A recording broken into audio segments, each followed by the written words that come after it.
The Pressers with Matt Mallory and Clint Necro. Brought to you by Public Safety and Education and the Trigger Pressers Union.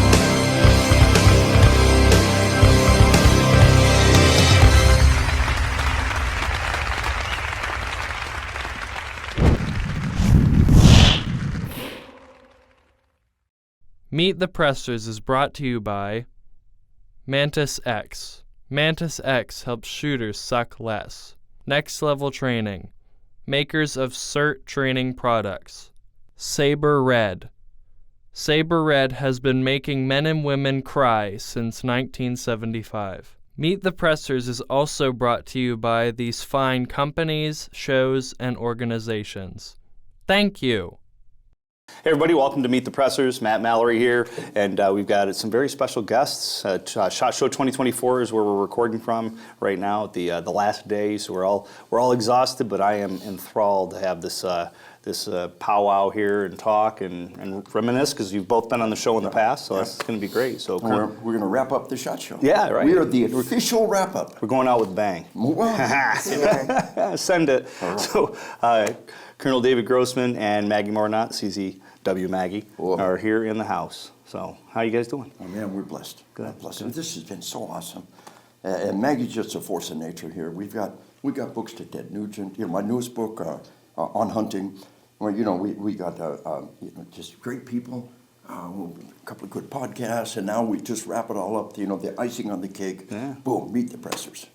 For sure. We'll give you another Hollywood actor's credit there. Take all we can get. Yeah. So what have your travels brought you to? Where you been? What was your schedule like for the past week? So I have so many great friends in this industry. Like you. Thank you. We are friends. Definitely. And so I've been able to reach out to a lot of people and just let them know that this amazing book came out and that I was afforded the ability to be a part of it. And so reached out to Breakthrough Clean. I'm a brand ambassador for them since it even was a thing. And so reached out to Eric Navarro and Jason, and they're currently with Allen Company now. And so I just said, hey, it never hurts to ask. Do you think we could actually come to your booth and give away some free books? I got this guy. His name's Lieutenant Colonel Dave Grossman, and he's going to be standing next to me. I know I'm the brand ambassador, but quite not the shadow that I could actually cast on him. He is just amazing. He's like the sunshine, and when the sun comes up, and really when it came to just asking all of my friends if we could come to their booth, nobody said no. Yeah, of course not. And we had these posters made. And we hit one of the top people in Allen Company, not just one of the subsidiaries. Now we're wired in at the top level. Allen Company was like, whatever you guys need next year, if you want to do this again, let's do it. And so he's got some work to do. He needs to write a book. He's got the next book coming out actually that he's going to talk about. But get on it, right? Well, my most recent book came out 1st of January. It's on spiritual warfare. Yes. We did on spiritual combat, which has got like 500 5-star reviews on Amazon. Just really a blessing. And then the next one in the series is on spiritual warfare, zooming out. So that came out in the first of this year. But it was in the spring of this year that On Hunting came out. And I think it's just one of the most important things I've ever done.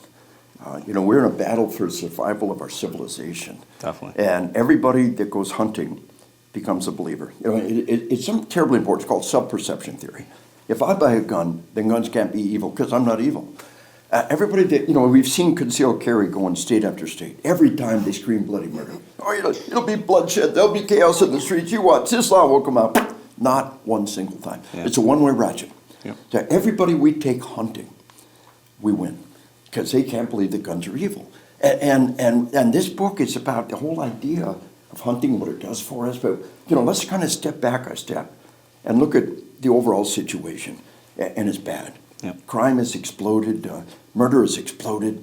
For the first time in years, there was police report a little downturn last year in homicides. Wow. But we know it's not true because we've got 2 crime reports, and one says the victim survey, and the survey says crime is way up.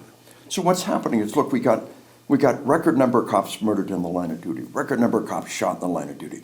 They know how to not get executed. Don't go to that part of town. Murders in that part of town aren't reported. The social contract The Pharaoh, the Romans, us, here's the contract, here's the deal.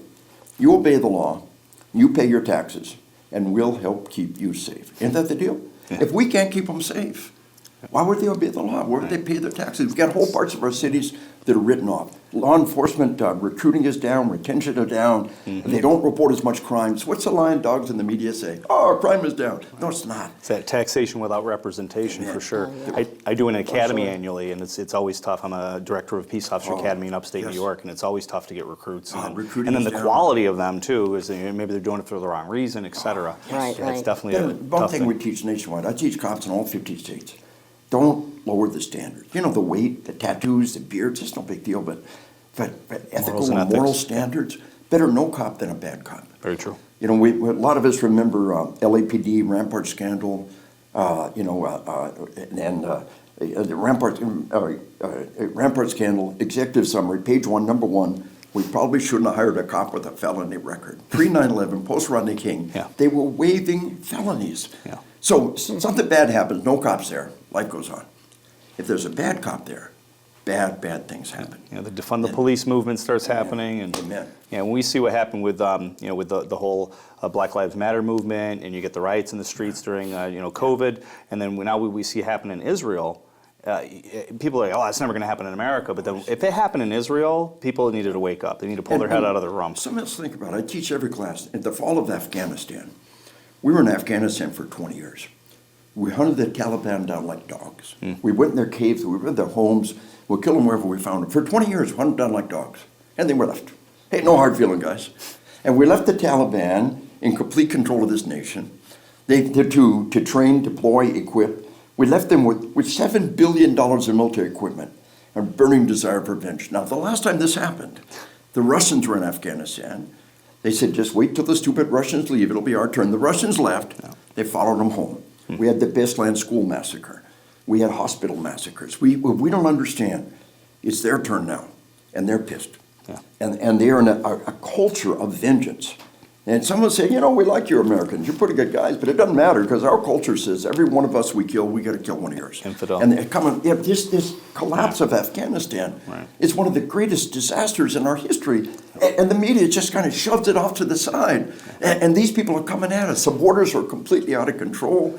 And people coming across the border should scare the daylights out of us. 8 million, I think it was. Just a matter of time. And then all the weapons and machinery and the vehicles we left over there when we. Meanwhile, domestically, crime has Yeah. exploded. Yeah.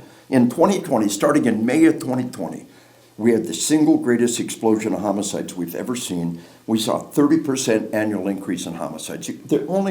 We've never seen more than a 12% annual increase. And then the year it started in May of 2020, what happened? The George Floyd incident. Yep. It's a George Floyd effect. Homicides exploded to levels never seen before, and the media wasn't even reporting it. The single greatest loss of property that the insurance company's ever seen were the George Floyd riots. It wasn't even being reported. And the things, and the media has its blood on their hands, and their answer is, oh, it's the guns. We need more gun laws. Well, how's that working for Mexico? Yeah. They've got the blood on their hands. Yeah. For sure. They turned these killers into celebrities. You know, we had the massacre in 2 mosques in New Zealand. And the Prime Minister of New Zealand said, this man did what he did for notoriety, and we will not give it to him. New Zealand will never show this man's face. New Zealand will never say this man's name. New Zealand will not even give him his name. Boom! Somebody gets it. Right. Make them nothing, make them nobody. For sure. But the media turns these killers into celebrities. Martyrs, yeah. They feed the children. My book, Assassination Generation, the video game industry in 2005 fought all the way to the Supreme Court, overturned a California law that they can sell any game to any kid at any age. These murder simulators, the hands of children at the youngest age. The sick movies where the cops are the bad guys, the criminals are the good guys, Yeah. and then we wonder what happened. And back to your thoughts on firearms, and I just keep referring back to Israel, because when we look at Israel and what happened there, would that have happened if there was a gun behind every blade of grass, Yes, right? yes. Like in the United States, and it would be less likely, less deaths would have happened. So that's a perfect example of why the United States works: being armed, having guns, being able to defend supporting yourself. Israel right now. The same people who attacked Israel said, "You're next." Yeah, totally. And so we got the Taliban in Afghanistan. We got we got the Hezbollah, we've got the Hamas, Yep. and they're all saying, you guys need to be paying a price for what you're doing. The Houthi rebels, It's just a matter of time. yeah, all of those, yeah, Yeah. it's scary. Yeah. So when we go back to the book and the topic, right, Yeah, on we got a hunting. copy, we'll hold up Yeah, toss me one of those books, David. There you go. So on So on just, hunting. just to really Yeah, go ahead. piggyback off of that, that's, and I'm sure you probably agree with this, all your training courses, a lot of people are talking about all of that, Yes. of seeing that the war may be coming home. We as civilians may actually be faced with something like that, just like in other countries like Israel or any of the other countries that endure that, where they're disarmed their citizens to not be able to protect themselves. And Praise so God it for our is. founding fathers and the Second Amendment carved into the DNA of our nation. We know how to deal with this. You don't win by taking away rights, you win by giving them more rights. But so that makes me think when you're in the military Oh. and you were in charge of a lot of other officers yeah. and enlisted, like myself when I was in back in the 90s. How do we as a country, how do we as soldiers, civilian soldiers now, if you will, the militia, how do we navigate that line? Well, number one is just carrying a guitar does not make you a musician. So true. Now, Yeah. when it was 1932, with 32 revolver, I still got it in my family gun safe. Nice. My great-grandmother shot a guy off the back porch of the second floor balcony of her house in New Orleans. And Granny probably never fired more than 20 shots in her life. But it was the ultimate point-and-click interface. Granny pointed the pistol and pulled the trigger until the bad guy went away. And in the morning, they followed the blood trail out to the alley, So don't say, you got to have all this training and all this. The concealed carry training that we're giving to the citizens is a good baseline, but you need to seek more. Yeah. You need to push that envelope. Maggie's one of the top trainers in our nation. She's wired into the community. That's something she can talk about is the training, how to get better training and move up that ladder. Yeah, most definitely. Matt and I, we've known each other for a long time. We've taken a lot of the same training courses. As a matter of fact, he was one of my instructors through USCCA, and so was Clint. Hurrah. And so I think that's where we kind of first developed a relationship. Right. And so the way that the evolution of training has evolved has really taught a lot of people about the science of self-defense and those human performance factors under stress. And understanding that it's not the gun that's going to save you, it's this skill set that you learn from a great training course that's relevant to how you use a gun in the context of self-defense. Yep. And so I not to take away from military training or law enforcement training, but we can all agree that the budget doesn't exist for them to actually take the training that you and I have actually taken. Yeah. And so we get that a lot. Even the police officers, where I live, they're like, wow, they didn't even teach us this, in the courses that I've actually taken. And so they seek it out, they're hungry for it, and they're investing in saving their own lives against those who are trying to take it. And so that's what we tell a lot of our citizens here. And in any of my classes, I tell them, look, when you go buy that gun, you have to look yourself in the mirror and say, am I more of a threat to society with no training? Or am I just saving myself? Yeah. But really, you have to ask yourself, can I save myself? Do you possess a skill set? Yeah. How often do you practice? Because we know, the warrior expert theory, if you don't practice in context, how are you actually going to apply that to all those body's natural reactions and changes of blood flow and all those different things that are going to be against you unless you develop all those skills through that realistic training and practice? And I'll give you an angle on this too. I believe I have talked to more people who've been in combat than anybody in human history. Mm-hmm. All the research I did before I retired from my book on killing. I've been on the road for 26 years, 200 days a year, and every day somebody comes up and talks about their deadly force incident, how it felt, what happened, how it ties into my research. I have talked to hundreds and hundreds, maybe thousands, who killed in combat, and thousands who've been in combat, military and law enforcement, across 20 years of war. And I've talked to dozens of women who've had to use deadly force to protect themselves and their family, and every single time, the women are just fine. I think it's a biological dynamic. Protect their home, protect their family. Mama bear, man. Mama bear protecting the cubs. Mm-hmm. And so, we talk about armed educators. And the media acts like it's some weird, crazy idea, when actually we're doing it nationwide at an enormous level. 85% of all counties in Ohio had some armed educators. The training they took was faster, which is amazing. Faculty and staff training, emergency response. And a judge said, that's not sufficient training. And so, boom, declared that they can't carry guns. So the legislature rammed through a law, said, yes, it is enough training. Have the media reported, Ohio lowers the standard to be armed in the classroom. So a reporter from the London Times came to take the training. And he wrote in the London Times, after seeing the people taking the training, I never thought I would say this. I now support armed educators in American schools. London Times buried on page 5 and never mentioned again. The media's constant, it's filtering the news. Definitely. There is an answer. So the first one to die at Sandy Hook was the principal, Dawn Hawksborough. Unarmed woman just charged the killer. What does she think she's going to do? And then we got the school massacre at Covenant School in Nashville. And the first one to die was a janitor charging the killer. The second one was, once again, Catherine Coons, unarmed woman charging the killer. And I had an elementary school principal tell me one time, she said, I will die for my children tomorrow. Give me something besides my keys in my hand when that day comes. Yeah. And that's what these women are doing nationwide. Not just women, but our educators are getting trained, they're getting empowered.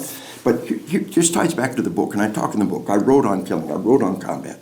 I believe the single best way to prepare for combat is to hunt. And we outline in the book why that is and how that is and what it does. Mentally prepared. But we've got to be able to articulate what we do. And one of the great models out there is the Kenya versus Namibia model. And in Kenya, they banned all trophy hunting. And they're being slaughtered. The game is just being slaughtered. And they can't afford game wardens. They haven't got resources. Right. So Namibia, on the other hand, they kind of drew a circle around every village, said everything in that circle belongs to you. So that crazy American who will pay $100,000 to shoot that lion. And here's the key. That lion is at the end of the life cycle anyway. We harvest our game at the end of their life cycle.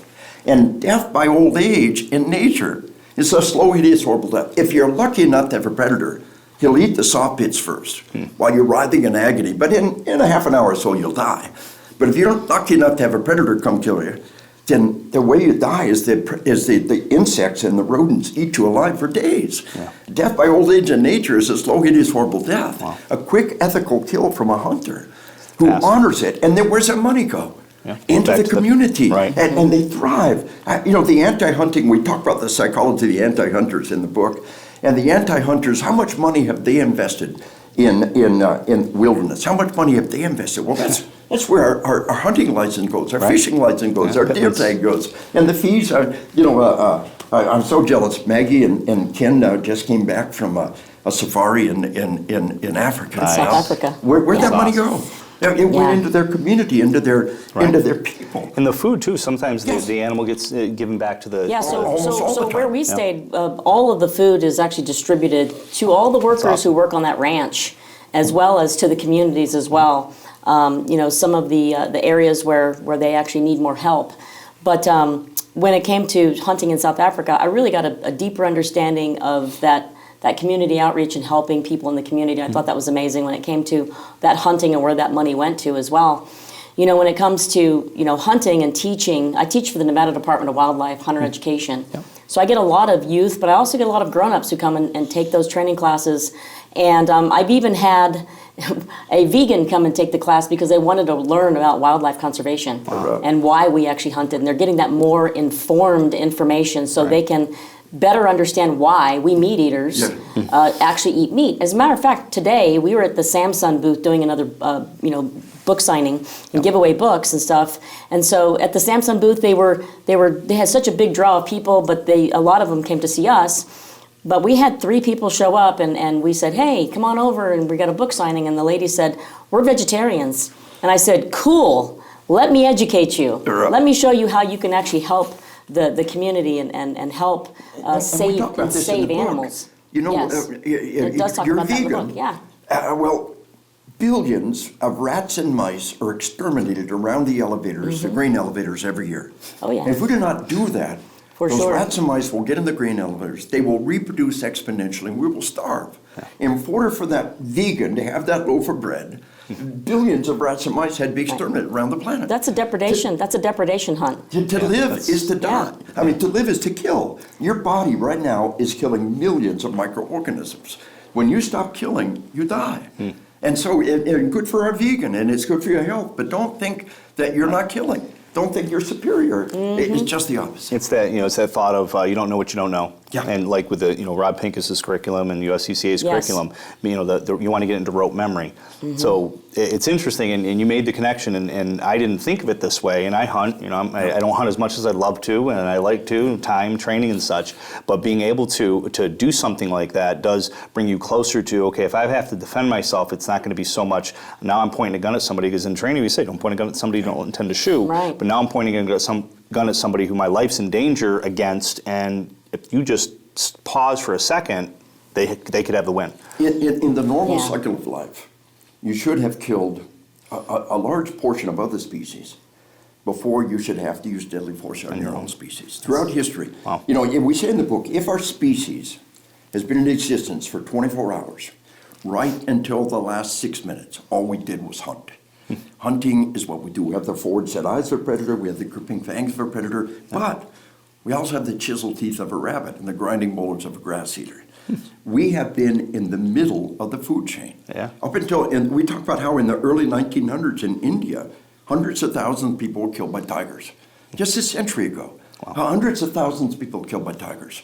But we just recently fought our way to the top of the food chain. We can be predator and we can be prey. But it's no fun to be prey. Yeah. We don't want to be prey. True. The joy is to bring ourselves to the top of that food chain. And so, in combat, you generally don't hear the shot, called auditory exclusion. Now, how in the world could we have had 500 years of gunpowder combat and not let people know what every hunter knows, that shots get muted? The only other place where that basic biological thing happens is hunting. Now, hunters, you are still getting hearing loss. The shutouts in the nerve, the ear is still being hammered. Wear hearing protection when you hunt. Right. Or you'll be a deaf old geezer like it's a pain in the butt. But the only place where the same biological dynamics of combat come together is hunting. Auditory exclusion, a lot of the things, the first time you kill, we call it buck fever. But it's those predator neurons kicking in for the first time. And powerful physiological responses are happening. And now, and then my grandson, he's in the Army now, but my grandson was 7 years old. We took him to deer camp the first time. Okay. He got out of school for a week. He comes home grubby and dirty. His mom said, "What'd you like the best?" He said, "Gutting the deer." For a 7-year-old boy, wow. What's inside that creature is fascinating. This is the kidney, that's the heart, it's the liver, these are the lungs. You got the same stuff inside you. You smell the same on the inside. It's like science class. We took the back strap off. We slapped it on the grill. It was food in your mouth right now. Right. And if the first time you see and smell and feel what's inside a living creature is some terrible accident scene, some horrible crime scene, some terrible war scene, then we have set you up for failure. You should have experienced that from your youngest days. It's a part of the cycle of life. And that profound understanding. Nobody can keep track of all the solo homicides in our schools. They're out of control. They're worldwide. But I believe I have been able to keep track of most of the multiple homicides, and not one single one of these kids committing a multiple homicide in the school is a hunter. Not one. Wow. Hunters, you come in tune with death. Yeah. This living, vital creature is now dead. And I did that. And this creature died to put food on my table. And I honor this creature, and I value this creature. And that's one of the dynamics that happens in hunting, is it is a solid inoculation against your child committing these horrible acts. And I think with with the COVID and having the shelf spare and stuff, I think that's a lot. I think more people, because I'm a hunter instructor in New York, and I teach civilian kids and adults, and I've seen it more that people are like, oh wow, there's no food on the shelves. I can't just go to Walmart. I can't just go to Target or wherever and get food. Don't know why they go to Target, but anyway. Because there's a grocery store there now. Isn't that crazy? No, listen, I gotta ask you, why are they anti-gun? The freaking logo is a Target. Anyway, Just saying. I digress. But we see this with gardens. I mean, we've done a garden for ages. My parents did a garden growing up. Canning food, stocking your food. I mean, there's all these things. Water preservation, being able to purify water. I mean, we've got multiple situations like that at our house. And then even air. I mean, NBC, nuclear, biological, and chemical. Having that on. Air, water, food, and being able to not be paranoid, be prepared. Our parents did it. Our grandparents did it. It was the way of life. One of the greatest gifts. My dad didn't have time to take us hunting. He would just. But as a grandfather, I believe it's my responsibility to take my grandchildren hunting. It's awesome. It's the greatest gift we give them. You know, if you hunt with your child, you will never hunt for your child. And I believe that with all my heart. It's the don't give them a fish, teach them how to fish. Well, Yeah. and Love you it. know, one of the things we talk about is how being one with the wilderness, not just being in the wilderness, being part of the food chain and part of wilderness. The wellness of being outside. You know what? I'm a science geek, and my favorite website, ScienceDaily.com. Check it every day, every category.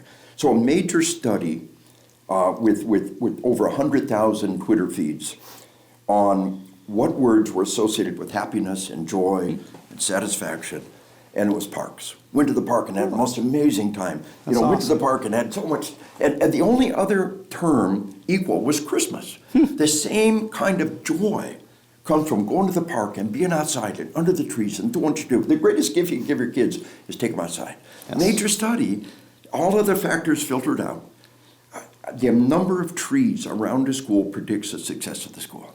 And a major factor. Wow. We need to be in the wilderness and we need to be in the woods, but we're only getting a tiny taste of it by being in the park. Go in the wilderness. And we all know that deep satisfaction that happens when you sit in the deer stand. Yes. And you hear the squirrels start rustling, and When the you think birds it's a start deer, you coming get all down, excited, and you're like, and then the "Darn." deer comes walking out, Yep. and you're one with nature. Yes, And and of course, my granddaughter and I, she shot her first deer, and what we do is sit in the deer stand, we read a page and look, That's cool. and she taps me on the shoulder and says, look, boom. Nice. I held her ears. We didn't think we'd see anything. I held her ears when she whacked her first deer. Nice. That's awesome. And what a blessing to give to them. For sure. But, there's a lot of hunters doing audios. And I do the narration for all my audios. And this on hunting, the audio on this hunting is awesome. Now, my co-authors have got kind of little segments so you know what parts it is, and it works real well. But we've got an outtake reel. It's an audio book with an outtake reel. I can't wait to and it's listen to hilarious. that. You'll love it. That's You'll gonna love be it. awesome. It's so much fun. Very cool. So how can people pick up your book? Well, the best bet is our website, GrossmanOnTruth.com. All right. The truth on combat, the truth on killing, the truth on hunting, GrossmanOnTruth.com. Ask us to personalize it. We'll sign it to whoever. We'll put whatever inscription you want us to do it. I sign them all. My awesome right-hand guy, it gets them to me every morning. And Mike Baldwin, retired detective from Arizona, just landed in my lap when I needed him. And, so we'll get them going. GrossmanOnTruth.com. Of course, you can find it on Amazon. And Is it better that they purchase on your website? Always better to go to the author's website. Awesome. Straight to the Always source. better. Yep. But no harm getting those Amazon numbers up. No big deal. But obviously, the audio is available on Audible. Audible. And the Kindle is available online. I can't do that, but we'll get you a good hard copy. We really had to kind of struggle with the publishers. Say the color of hunting is red.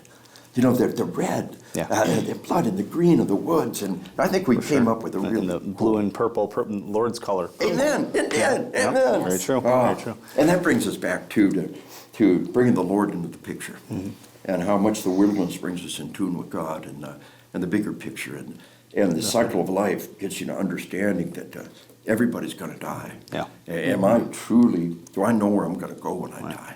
I always like to say too, what else are we here for other than relationships? Because we can't take any of this crap to the grave with not us. at all. The bad guy can't, and we can't. So why are we fighting over it? Yeah.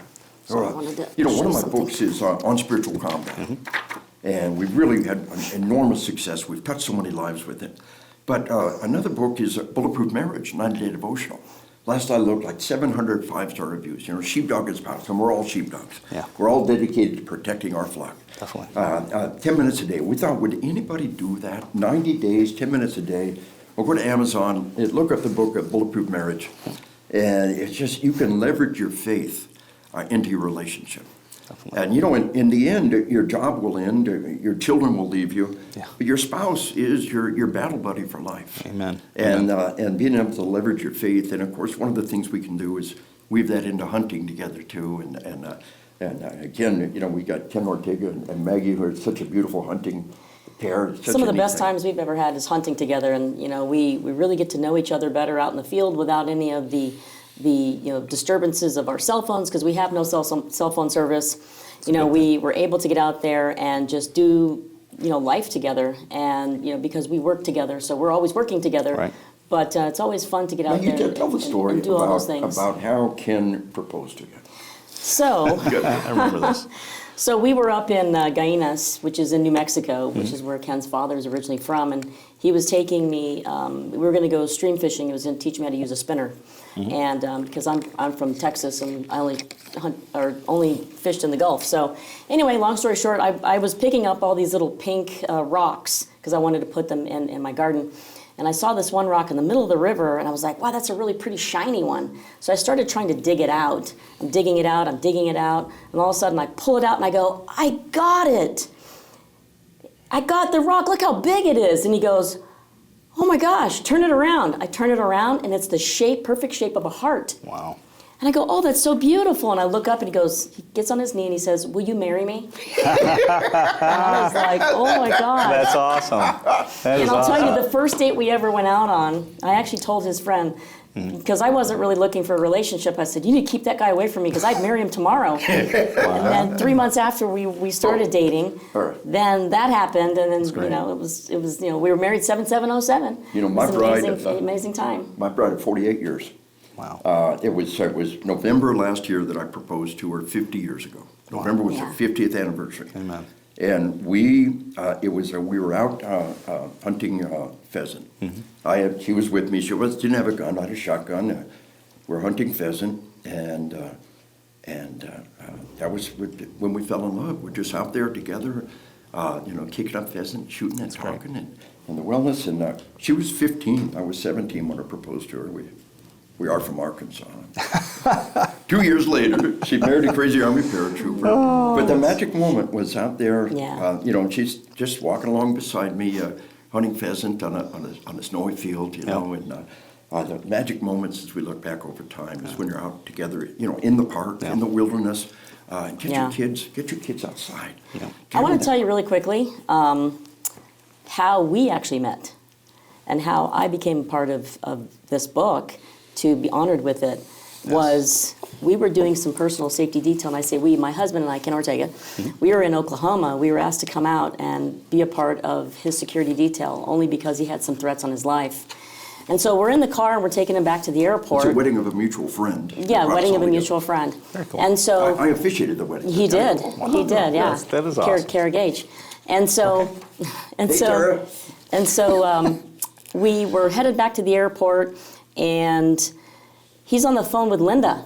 And he's, the Linda. co-author in this book. Yeah, Linda Miller, co-author.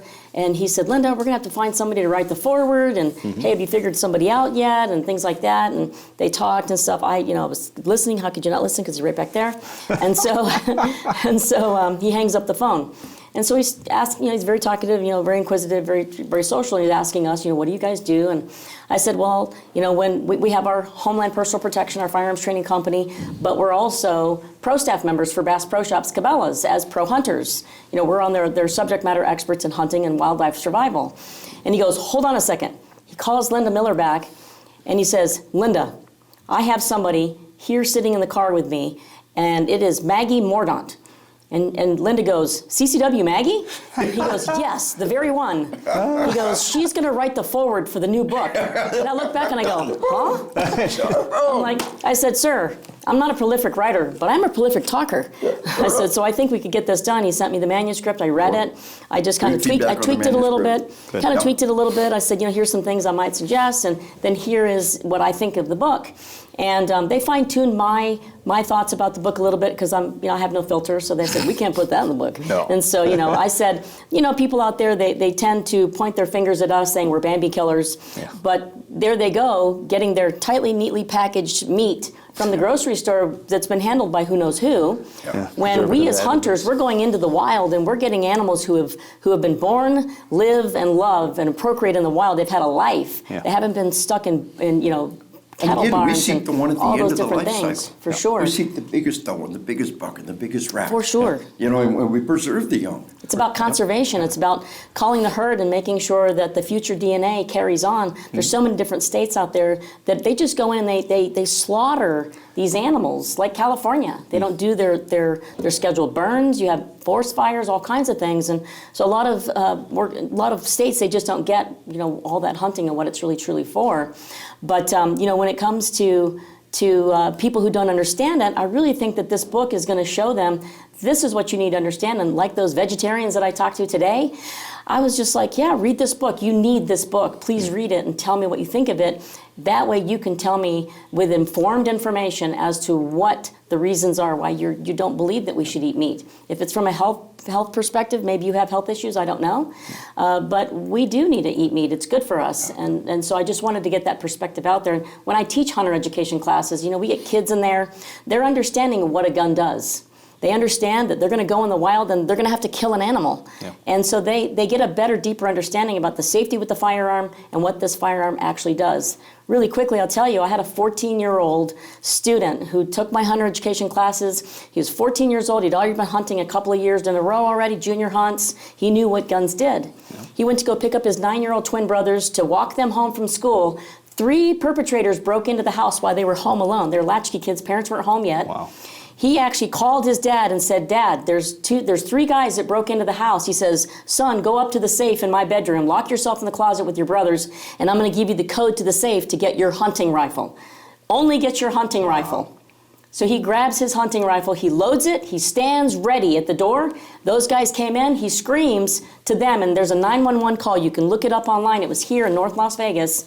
You can look it up. The 911 operator tells him, put that rifle down. And the 9-year-old brother says, my dad gave him permission. And then those guys came in the door, and they opened the door. He says, I'm a hunter, and I'll shoot you. And so they're, oh, no, kid's got a gun. And they run out, and the neighbors, their doorbell picked up who the guys were, got their license plate. Awesome. Those guys had actually attacked multiple children in that area, and they finally caught them because a hunter helped them find them. And how many stories are like that don't even make the news? They don't make the news. People using a gun in self-defense. People use just the display of the gun. They never fired a shot. Just the display of the gun. Like the 9-year-old competition shooter up in Montana. Right, the one recent. Yeah, the 9-year-old competition shooter, she got her shotgun. Her parents were out there buttoning up the farm. These illegals had actually killed the neighbors already and were coming over to their farm to try and attack them as well. Yeah. We're in this battle for the survival of our civilization. Say, what can I do? What can I do? Mm-hmm. Well, one thing you do is educate yourself and hunt and take your family hunting. Most definitely. And again, it is the single best way to prepare for combat. Should you ever have to use deadly force, you're vastly more better prepared by virtue, and your loved ones, by virtue of having had this experience. You don't know what you don't know. There was a time when all of us, back in the day, before we had the luxury of all these grocery stores providing all of this food for us, there was a time when it was second nature for us to go out. We practiced safety as a skill. We actually practiced shooting rifles because it wasn't a perishable skill, because if it was, you didn't eat, right? So when we get today's carnivore, they're still going to the grocery store. They're not staying in practice. They're not practicing safety as a skill with those rifles as much as they had to. And so when someone comes and takes a hunter education class and you get a parent or an uncle or whoever who says, oh, it's okay, they don't have to take your hunter marksmanship for the ethical harvest of an animal class because I'll teach them how to hunt. And I'm like, well, when's the last time you took a hunter education class? Or how often do you go to the range? Oh, I did that when I was a kid. I think we'll just fine. And then you hear those horror stories, and they do something bad with a gun, and they make us all look bad. So education is key with practice. For sure. There was a story that happened a few years ago where a father took his 11-year-old daughter out hunting, and he thought the gun was unloaded. So he pointed at his daughter, pressed the trigger, and shot and killed her. She died. And I tell that story in my classes. It doesn't matter what kind of gun it is, right? So when we're talking, we go back to the basics of being able to prep and food and know how to hunt. You're building those neural pathways. You're creating rote memory. You're being able to turn around and do something without having that delay in the decision-making process. You're still going to have it. And the best thing we can do, obviously, voting is one thing I'm always a big proponent for. Your vote does count. It doesn't count if everybody has that mindset of, I'm not going to vote. My vote doesn't count. We have to vote. But going back to this, get used to hunting, going out, even if you don't want to. Going back to taking the food. Just because you're a vegetarian doesn't mean you have to not eat the food. You're not going to eat it if you're a vegetarian. Can you don't eat it? Let me give you an angle on this. Two perspectives. I wrote the book on spiritual combat, and it's been really done well. It ties into the book on combat. The sequel to that came out January 1st. It's on spiritual warfare. Yeah. So read on spiritual combat first and roll into the next one. Well, we talk about this. That in this nation, we are the rulers. By our vote, we select who our leaders will be. And we're given the authority. We are the rulers in this republic. And look at the Old Testament and see how God treated the rulers who didn't move the nation towards paths of righteousness. True. If you're a citizen and you're not voting to bring our nation to paths of righteousness, then all that condemnation upon the evil rulers in the Old Testament is upon your shoulders. Yeah. If you don't want to accept that responsibility, then go to another country. But if you are going to be a citizen in this nation and you don't vote and you don't use your God-given right to select our leaders, if you've not done your bit, then you are literally liable for judgment. But, Sodom and Gomorrah. Amen. But another angle on that, we got another book out that I think your listeners would love. It's called Why Mommy Carries a Gun. Yes. And if anybody in the family, mom or dad, grandma, grandpa carries a gun, here's what we want the kids to know. You know, find a gun, stop, don't touch. And we got the 4 universal gun safety laws. Yep, Colonel Cooper. And that's, that tragic incident you talked about. You know, if a child said, Daddy, even if you think it's empty, never point a gun. Yep. That's the 4 universal gun safety laws. We got famous sheepdogs throughout history. Annie Oakley and Eleanor Roosevelt, who carried a pistol for a lifetime, was her own bodyguard. Yeah, the president's wife carried a pistol and was her own bodyguard. And we've got great case studies woven in. You'll love it. But Why Mommy Carries a Gun, it's for anybody. If your little ones, your grandkids, your nieces, nephews, your children, they need to know this.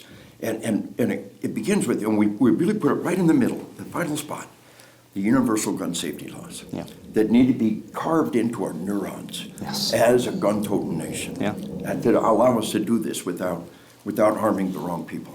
I'll have students ask me, like, well, how do you know when you've got it, when you're safe and you're not going to have a problem? I go, well, when you go to pick up a gas pump and you're like, why is my finger like this, right? Or you go to pick up a drill and you're finger like, discipline. You're like, you're there when that finger is, And this is interesting. I'm a military historian and a psychology professor, and every single photograph of somebody with a gun in their hand, from the Civil War right up until Vietnam, they have a gun in their hand, they have a finger on the trigger. Yeah. This is an evolutionary step forward. There's never been there before. The finger doesn't belong on the trigger. That's not where it goes. Right. And this idea of keeping the finger off the trigger is this huge evolutionary step forward in safety. Yeah, that's good. We don't understand how far we've Grasp come. reflex, alone. Yeah. Sympathetic response. When you see that with like NYPD switching from revolvers to Glocks and how they ended up having all those negligent discharges because they were used to finger on the heavy trigger for a revolver. As a resting place. Right, and then you go to a 5.5 pound Glock trigger and it's different. So I wanted to tell you one last thing and then we'll wrap up and close out.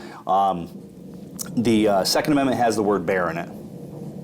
But it's not the type of bear founding fathers we're talking about when you talk to a liberal, right? And I got a shirt that says Second Amendment bear. It's not about hunting!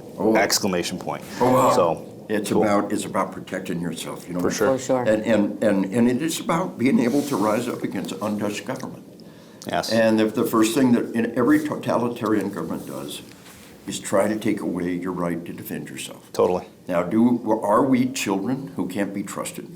Or are we citizens who can be empowered with the tools to protect ourselves and others? And the politicians work for us. And we do ask the citizens to make sure that with those rights comes responsibilities. Our Constitution has to be taken care of. They have to care for it. There's nothing worse than watering politicians for your guns. They'll rust them up, they'll take them away, and they'll break apart. Yep. So we have to protect them, preserve them, and take very good care of them. I always say, whatever they say, follow it up and look at how they vote. If those match, then you got possibly a good politician. All right. So, Colonel. God bless you, and God bless America. Amen. And I'm so proud to be here on the official wrap up of the SHOT Show this year. For sure. We'll see you all next year. It's always awesome seeing you. Likewise. On hunting, check it out. Give me your business. Hunt for food. God bless America. Amen.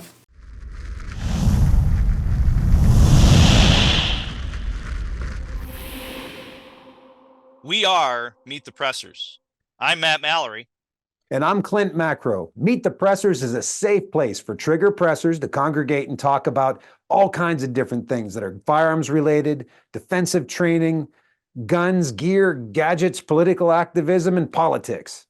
Make sure to check us out on all the social media platforms, on television, Roku, Apple TV, and Fire TV, all the audio platforms, as well as all of the other YouTube, Gunstreamer, etc.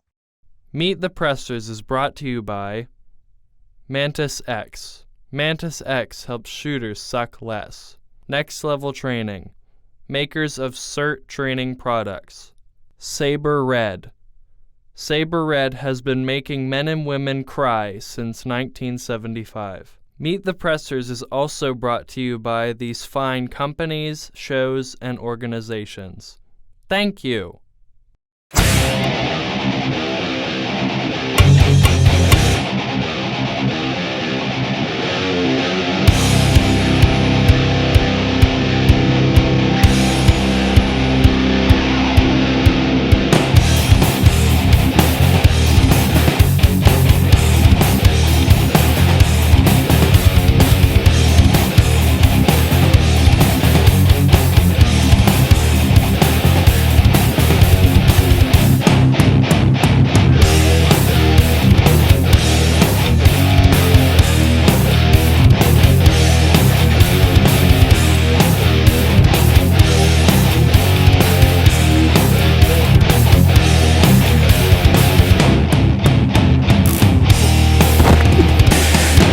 For watching Meet the Pressers.